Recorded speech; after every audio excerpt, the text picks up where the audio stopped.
আপনি 1 কোটি টাকা দেবেন বলেছিলেন, তাহলে দেওয়া হচ্ছে তো? আমি শাহিন সিদ্দিকী বলে দিলাম, আপনি যদি ওই জায়গায় যদি মসজিদ তৈরি করতে পারেন, আমি বলে দিলাম আপনাকে, আমি 1 কোটি টাকা আপনাকে দেবো। পরবর্তীতে টিন দিয়ে সেই জায়গাটা ঘিরছিল, সেই টিন দেওয়া ঘেরাটা জায়গায় মসজিদ করতে চেয়েছিল। ওই জন্য আমি বলেছিলাম যে ওই জায়গায় যদি আপনি মসজিদ করতে পারেন 1 কোটি টাকা আমি দেবো।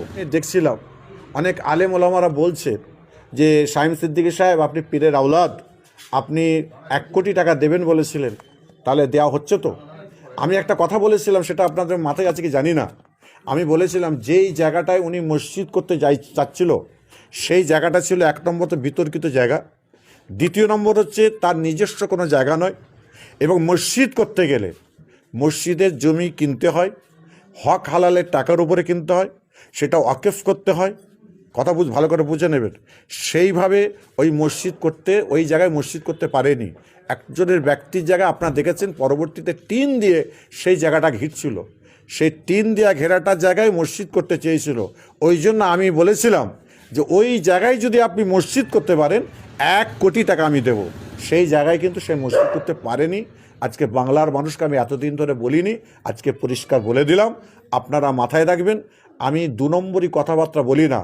অনেক আলেম ওলামারা আমাকে কাফের ফতোয়া দিয়েছে, মুশরিক ফতোয়া দিয়েছে।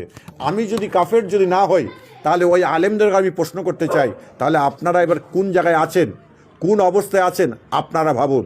আমি কাফের কিনা আমি কবরে যাওয়ার পর আল্লাহ পাক ভালো জানবেন। আপনারা এখানে কাউকে কাফেরকে কাফের বলতে পারবেন না, মুশরিককে মুশরিক বলতে পারবেন না। এইভাবে যে আমাকে এতভাবে কথা বলা হয়েছে, এরই জন্য সারা সমাজকে আমি বলতে চাইছি যে আজকে যেই জায়গায় মসজিদ করার কথা ছিল, হুমায়ুন কবির প্রথমে বলেছিল, ওই জায়গায় এখনও পর্যন্ত মসজিদ করতে পারেনি বা কিয়ামত পর্যন্ত পারবে না।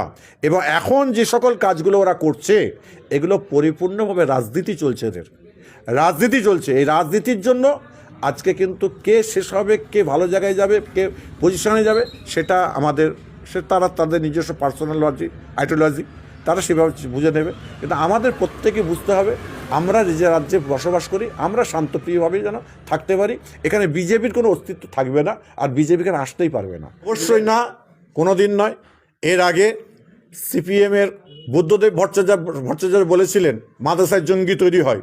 সে বুদ্ধদেব কিন্তু আর থাকতে